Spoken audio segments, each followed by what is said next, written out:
I have somebody like stand at wide the speaker can. You can hear me, so that's it. If you can hear me, then that's all. Then everybody, you can hear everyone else. Franco, for the loudest. For the loudest. We are going to use a microphone for this. The microphone, please. No, Yes, you're going to use a microphone so that it goes through. yeah, it makes sense. Hello? Yeah, JK, good. You're also live. So we are getting started.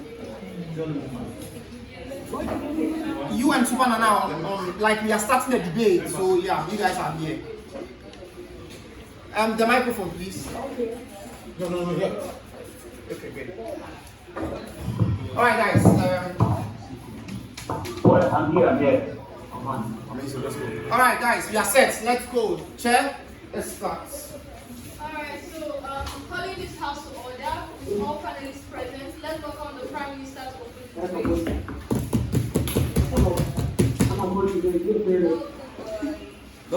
Guys, if your background is noisy, just mute yourself. Yeah. And when you want to ask a POI whatsoever, then you unmute. But please, if your background is because you are very loud and audible.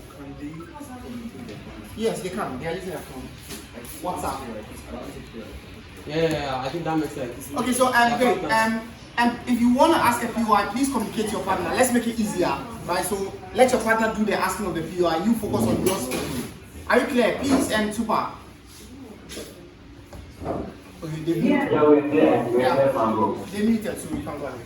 Alright, great. This is very eventful.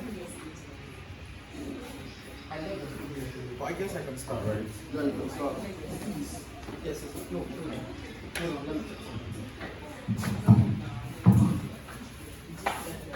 No, I'm sorry.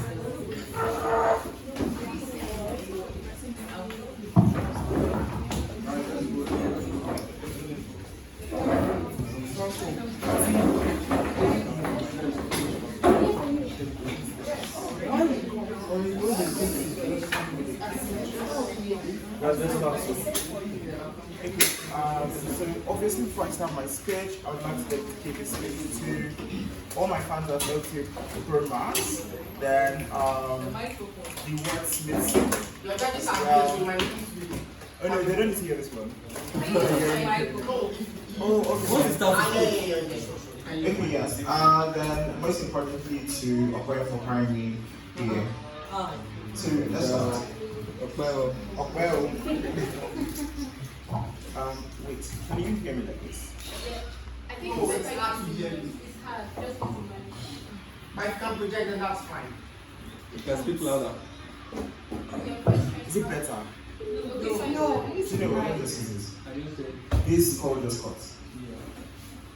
Can you hear me? JK dropped it. Is it only Jacob? Yeah. It's not what I was talking about. Yeah, come go ahead. Alright.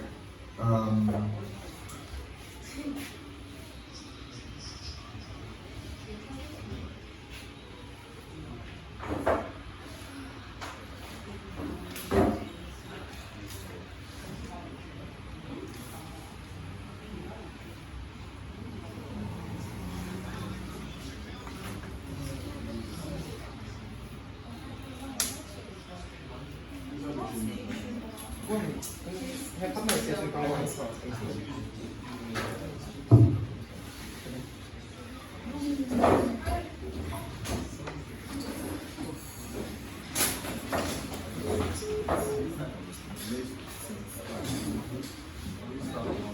Okay, let's go.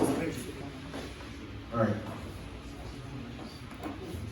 Okay, so you can call me Kelly. You can call her WhatsApp. She's about to In 100 years, you have three key things that characterize stagflation within the concept of activism in that world, right? One is high inflation. This looks like having reduction in purchasing power. It looks like having high currency inflation within this regard, which is either going to be like in fiat currencies or cryptocurrencies because of like the dependency that exists. But more importantly, you see like a large demand and little supply that's most likely going to happen. You also see things like high unemployment rates, which means that there's going to be a lot of people without jobs, and you're also going to see a shift in age population, which means that a shift in the amount of people that can necessarily provide or even work within this regard. You also see a large increase of things like a large amount of like slow economic growth, which means that we reach to some extent the peak of that kind of civilization or that frame of civilization, which means that you start to see like economic growth slowing down. But what exactly do we think is permanent? What doesn't change?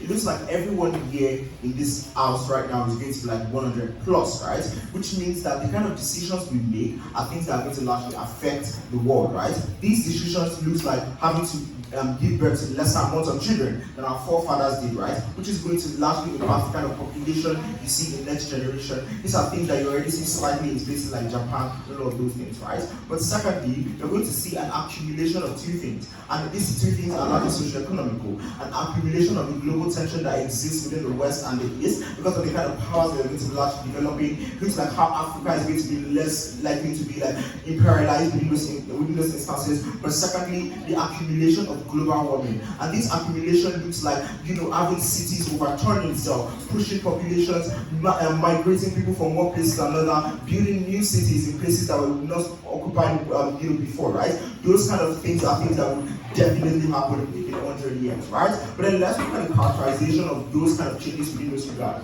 But before we go to let's look at the characterization of those things, right?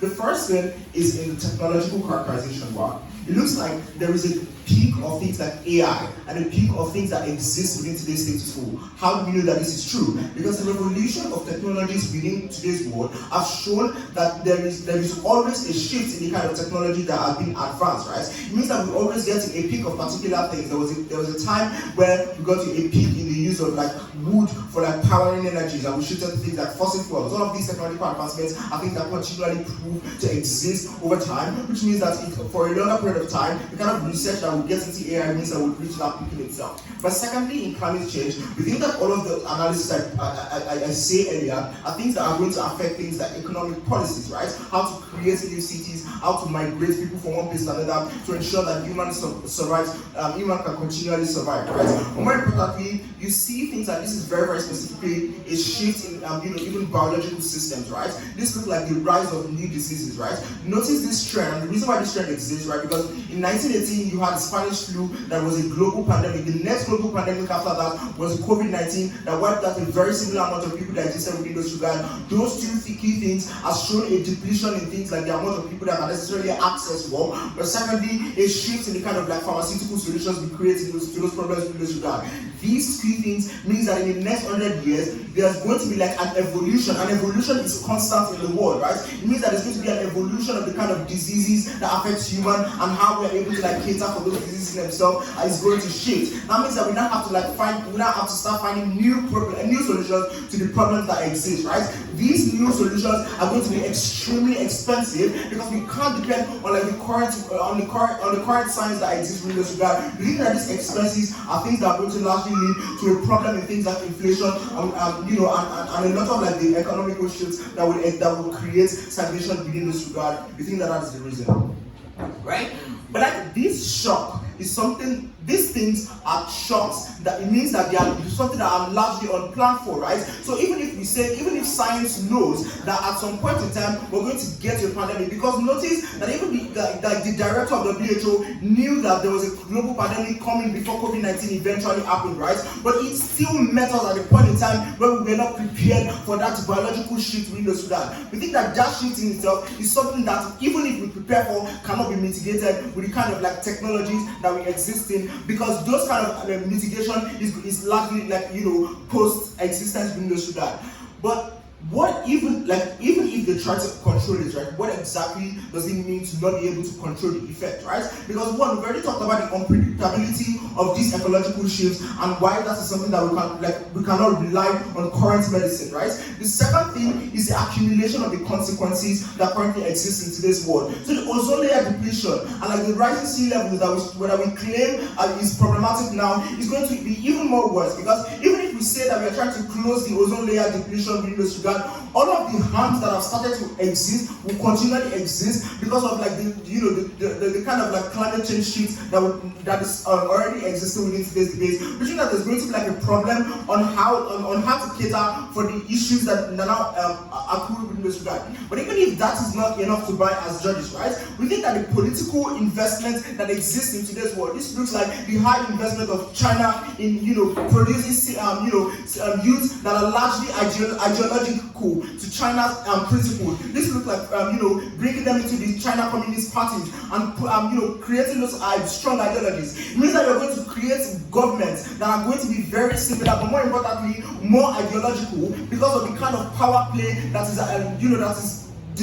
growing within today's world, right? The reason why we don't think that all of these things are going to happen necessarily very soon is because power shifts are things that take like very long time to like necessarily enact, right? So it looks like the kind of politics that is going to be playing in those kind of wars are something that's going to be largely influential in the kind of decision making that is made in this regard. Because at the point in time where you have like the peak of the technological advancement and the human advancement in this regard, the kind of power play that you now have is one that we want to like conquer the world and proliferate those ideologies. We think that is why those things like political tension is going to be largely high, especially in a world where you do two things, where the eastern side of the world is largely more powerful, and even the African states where we use for pooling population resources and pooling like even mining resources, they are going to be largely like anti-imperialist within those regard.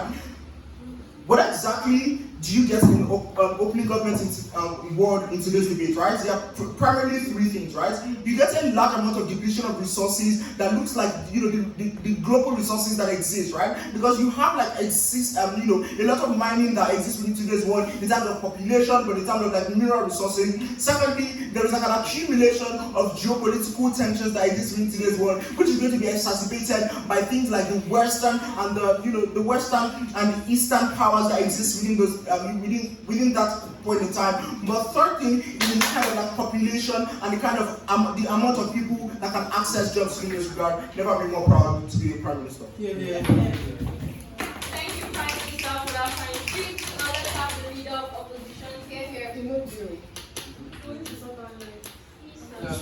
Leader of opposition.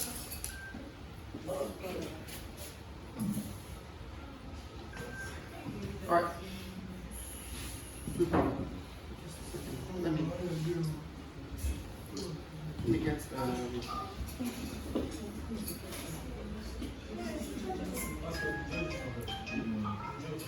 Super. Speak and let's see if you order.